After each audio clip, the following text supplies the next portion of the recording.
Hey there, this is Ranjit, and in this video we'll be doing the full review for this Samsung Galaxy E5, which is sort of a mid-range Android device by Samsung. And I have been testing this device for over 3 weeks now.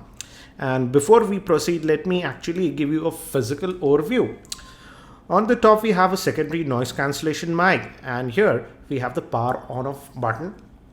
And you'll find two slots over here. One is slightly bigger and this one is the smaller one. This is where your primary SIM will go, but do remember that it's a nano SIM. And the second slot is a little bit weird because this is a duos device. That means it supports dual SIM, and you can add your second SIM over here, but if you do that, then you cannot add your micro SD card. So you got to decide between the second SIM or the micro SD card. I did all my testing with one regular nano SIM and micro SD card. Moving to this side, as you can see, we have the main microphone, and here we have the 3.5mm headphone jack, and this is the micro USB slot. And on this end, we have the volume rocker. If you move towards the back, we have the speakerphone, 8-megapixel rear-facing camera with LED flash, Samsung branding, and this is a unibody design. Hence, the back cannot be opened. Hence, the battery is sealed inside. It has a 2400 milliamp hour battery, and the battery life is pretty good. I'll show you that a bit later. The highlighting factor of this device is the screen quality. It's a Super AMOLED screen, and as you can see, it is actually pretty vibrant. It's a 720p HD screen, and also I would say the phone is pretty thin and it's comfortable to hold in a single hand. But again, if you notice, we have some sensors over here, and we also have a 5-megapixel front-facing camera, and this is the earpiece. And I have to say I made a lot of cellular calls with this, and the cellular call quality was very good on this device. But we don't have any LED notification light over here. If you go down, we again have two touch type capacitive buttons, like on most Samsung phones. One is for this multitasking tray. We have the home button, and the other is for back. Fortunately, they do light up. And let me also show you the interface. It runs this new TouchWiz interface. I would say it's a little bit more simplified than earlier TouchWiz interface. And for the most part, it's actually pretty fluid. We do get some new options. Again, it's very similar to old TouchWiz. If you look at it, you won't find a lot of difference, but there are a few changes. For example, we do have the theme support, and you can quickly apply any theme, and it changes even the icon. For example, we are on the basic Samsung theme. Let me apply the natural one, and if you just hit apply, it takes about a second or so, and now as you can see, it changes the entire look. Even the icons change, and I thought it would be sluggish after doing this, but surprisingly it has been performing pretty well even after changing the themes. I'll just go back to the regular theme, and you can easily do this. But one thing to note is that these are the only themes that are supplied. You don't have access to any theme stores or something like that, but at least it's a good start. Fortunately, we do have these quick toggles over here, and we also have this button using which you can access them. And you also do get the ultra power saving mode in this one. And we also have the smart stay. But one annoying thing you'll notice is that we don't have any auto brightness sensor on this device. So that is pretty annoying in my opinion. But the screen is actually pretty bright, and we also have an outdoor mode. But to adjust the brightness, you have to use this manual toggle, which is sort of silly in my opinion. If we talk about the Android version, let me show you. It's running on the Android version 4.4.4, that is KitKat. Regarding storage also, Samsung did a good thing. We have ample internal storage. It comes with 16 gigs of internal storage. I've installed a lot of apps, etc. So we have a little bit less. But again, in terms of storage, I would say it is pretty good considering the price point of this device. Now, if you talk about the price, this product is available in India for around 15,500 or so at the time of making this video. I'll have the link for Flipkart so that you can check the latest pricing. Now, if we talk about what's powering this device, this is powered by a 1.2 GHz quad-core processor that's based on the Snapdragon 410 chipset, which is 64-bit enabled. The GPU is the Adreno 306. RAM on this device is 1.5 gigs. The screen is a 5-inch Super AMOLED screen. Moving towards the camera, the rear-facing camera is an 8-megapixel shooter with LED flash, whereas the front-facing camera is a 5-megapixel shooter. The battery is 2400 milliamp hour, but it is sealed inside. Now, if we talk about the battery life that I was getting on this device is also very good, and I have to say I did all my testing with a single SIM, and I would say for most users, it should easily last for 1.5 days. And one incredible thing that I noticed with this device is the standby time is excellent.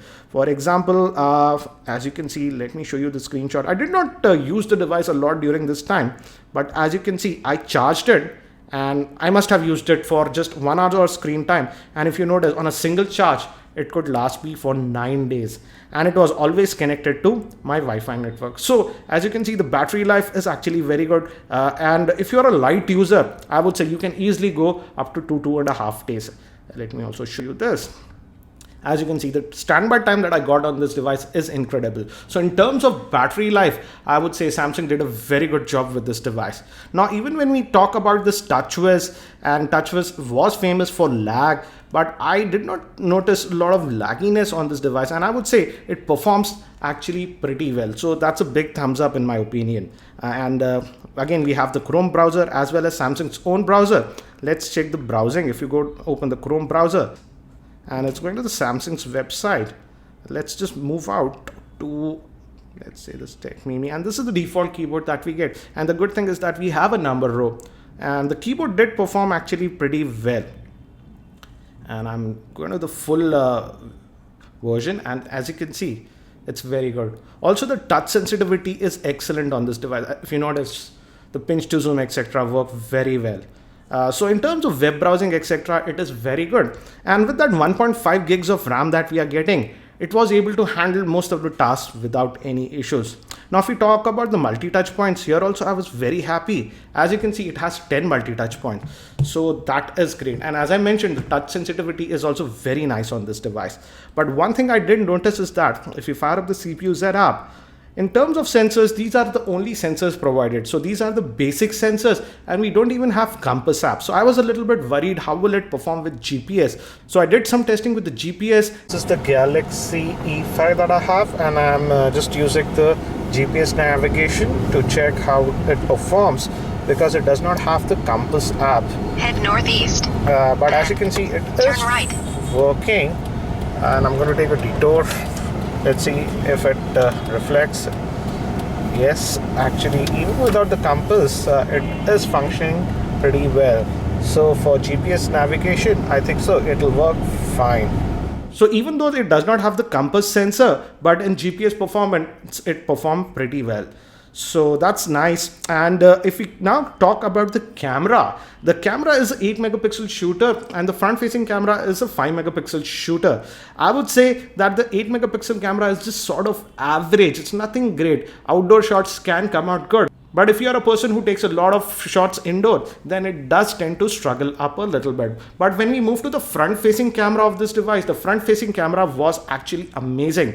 In fact, I have shot a separate video where I compared the Galaxy Grand Max and this Galaxy E5. And in terms of front facing camera, this Galaxy E5 was actually very good. I'm actually pretty impressed with the front facing camera that is offered on this device. Now, if we move to gaming, here also I had some very good experience. I played some heavy games like Asphalt 8 and even Modern Combat 5, and this device could handle it without any issues. Also, the good thing is that even after extended gaming, it did not exhibit any heating issues. So what do I feel about this Samsung Galaxy E5? As you've seen from the review, it's actually a pretty decent device.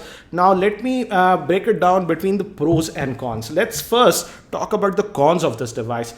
This device does not support USB OTG functionality. Also, it does not have any LED notification light or even an auto brightness sensor, which is silly in my opinion. And the rear facing camera, though it's 8 megapixel shooter, is very average. And lastly, it does not have 4G support. So this is just a 2G and a 3G device. Now, if we move to the pros of this device, the first thing that I liked is the responsiveness. The device is actually pretty responsive, and it handled the Android UI actually pretty well during my testing time. Also, if you notice the screen quality is actually very good. This 720p AMOLED panel is very vibrant, and you'll be really happy with the screen quality that Samsung has provided. Also, as I mentioned, the front facing camera, which is a 5 megapixel shooter, is actually excellent. Also, in terms of battery life, I would say the battery life that we were getting is excellent on this device. So to conclude, I would say this Galaxy E5 by no means is a perfect device. It has its shortcomings, but if we talk about the overall performance and the highlighting factors of this device, I would say it's a pretty good device for the price point. And if you're looking for a Samsung device in the mid-range price point, definitely have a look at this Galaxy E5. I've also posted several other videos on the Samsung Galaxy E5, so make sure you check them out. And if you're not subscribed to my YouTube channel, hit that subscribe button. Thanks for watching. This is Ranjit and I hope to see you in my next video.